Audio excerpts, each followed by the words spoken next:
Hi, this is Father Paul Sullins. I'm a retired sociologist at Catholic University of America, and I'm the senior research associate at the Ruth Institute. And recently at the Ruth Institute, we had a question about the social benefits of marriage. Why is marriage between a man and a woman the best kind of arrangement for human society? The question said that it'd be better to have a video than to write a paper or something because young people might watch a video better. So I'm going to try and do this as a video. I also thought, well, a young person who is not likely to read a paper but watch a video is probably going to be more likely to watch a short video than a long video. So I can think of 6 or 8 important social benefits of marriage, man-woman monogamous marriage. But today I'm only going to talk about the first one. I'm going to talk about some background things, and then I'm going to talk about the first one of those. So I'm going to try to keep this video short if I can. So it's an important question why marriage is of benefit to society.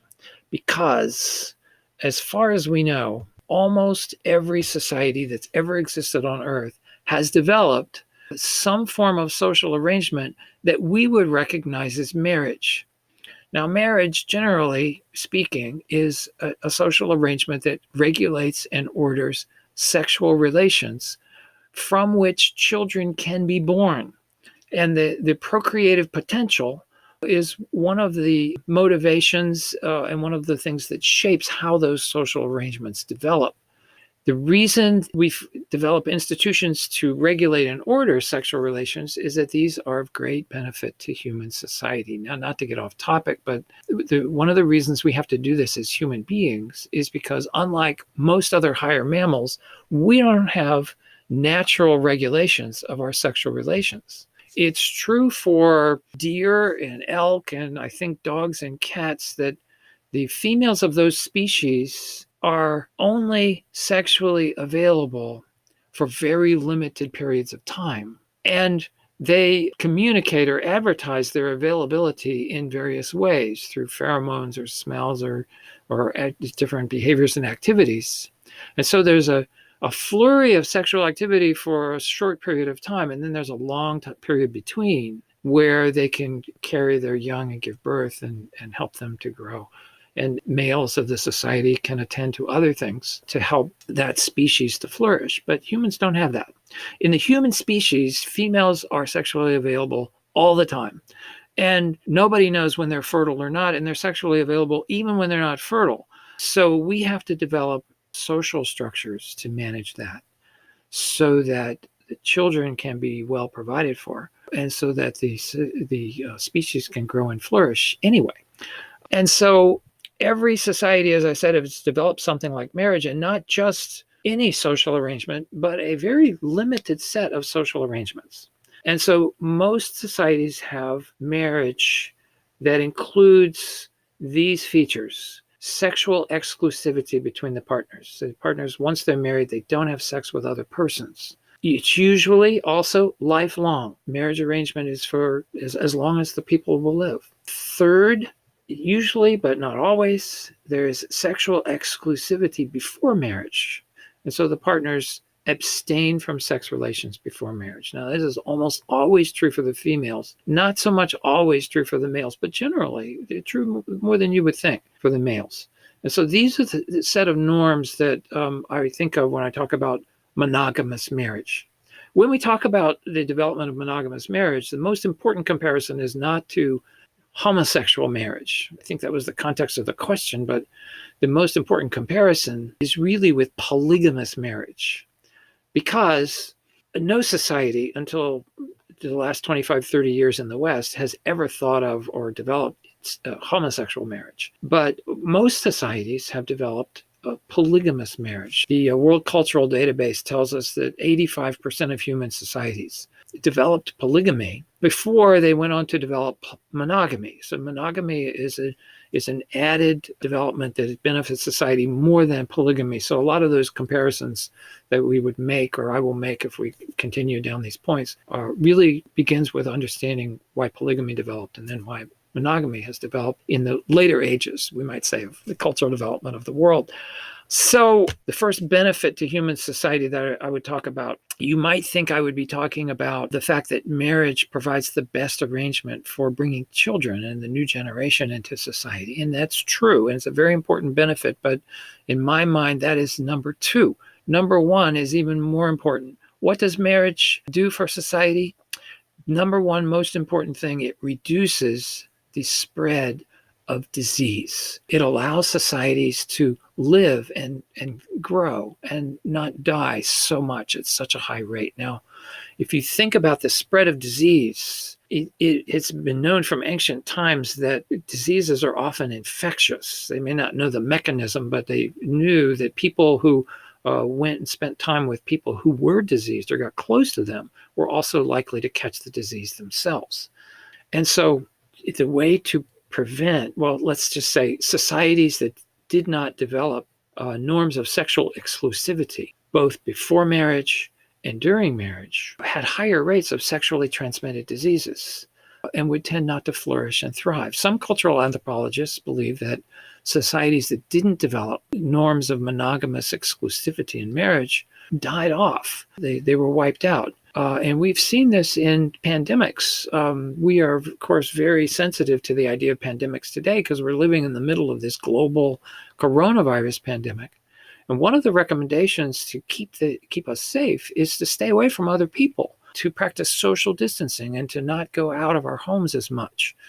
And so it's the same idea with regard to monogamous marriage. If you're in a world where sexually transmitted diseases can be fatal, or I should say, we don't think of STDs as too much trouble today because most of them can be cured through antibiotics. But even today, of course, you can get unsightly blemishes or you can get rashes or itchy areas, and it can be an inconvenience, if not fatal. But in a world where you might die from gonorrhea or syphilis, it's important to have social arrangements to keep people safe. And so the only way to be absolutely 100% safe from STDs is in your sexual arrangements to only ever have sex with one other person who has also ever only had sex with you. Outside of that circle of exclusivity, you are at risk. So we recognize this today, but kind of begrudgingly because we're in the middle of a cultural falsehood called the sexual revolution that tells us that we should have sex with lots of people and it's meaningful to have more sex than less sex, and that sex is kind of recreational. But in fact, most societies couldn't afford that kind of thinking. And so if you think about sex even today, we recognize that this is true. 20 years ago in schools, they would teach programs on so-called safe sex, which meant to use condoms when you had sex. But today, even those have been renamed safer sex because people have objected and pushed back and said, this isn't safe. Well, they say, well, it's safer if you use a condom than if you don't. Well, that's probably true. But the only way to have really safe sex is to abstain from sex until you enter into marriage, or at least you make a lifelong exclusive commitment to someone who also does that to you and you believe them. And then you can have sex with that person and you can have a happy, fulfilling, lifelong sex life without risking disease from other people. Now, if you think about it, this is just common sense with regard to being safe. I know lots of young ladies today who would never think of eating a piece of food that had fallen on the ground and stayed there for a while, or that someone else had put in their mouth and licked and says, here, you want some? They say, no, you just licked it. If you have a disease, I might get that disease. But these same young ladies won't even think about the risks that they take when they go have sex with some guy that they don't know who else he's been with, where else he's been. And yet, if you have sex with someone who has had sex with someone else, if that someone else had a disease and passed it on to that person, you are at risk of getting that disease too. They say when you have sex with someone, you are also having sex with everybody else that they have ever had sex with. Part of the bodily fluid of that man is going to enter into your body, and you're going to reap the benefit or the difficulty of whatever's in that fluid. So you need to be careful about who you let that closely into your own body. And so as cultures develop this knowledge and understanding, they develop these norms. Fathers didn't like to see their daughters die from disease, and societies didn't want to be wiped out. And so they developed these norms. It is in my mind, the major benefit of marriage. People often don't think about it, except for cultural anthropologists, but it keeps us safe. Now, what does this have to do with the difference between heterosexual marriage and gay marriage? Well, here's another thing you may not know, but gay marriages, by and large, tend not to be sexually exclusive. This is well known in the academic literature, not so much in the popular realm, because it's not politically palatable, really, to make too much of this. But this is not at all a questionable assertion among scholars. It's not like I'm being mean to someone by saying this, just acknowledging the evidence. The best evidence we have probably, or at least the most accessible, is a book that came out in 1985 called The Male Couple by McWhirter and Madison, in which they wanted to find out everything they could learn about gay-male relationships. And so they studied 156 gay-male couples. They surveyed them. It was a random sample. They collected the information together to find out the characteristics of these relationships. And one of the things they found is that they were almost never sexually exclusive. In fact, of the 156 couples that they surveyed and followed, only 7 of them had a completely exclusive sexual relationship. Gay male couples that attempted not to have a sexually exclusive sexual relationship tended to break up. And so all of the relationships that lasted more than 5 years were not sexually exclusive. This was so true that they conclude, and now I'm quoting from their book, the single most important factor that keeps gay male couples together past the 10-year mark is the lack of sexual possessiveness. Many gay male couples learn very early in their relationship that owner of each other sexually can be the greatest internal threat to their staying together.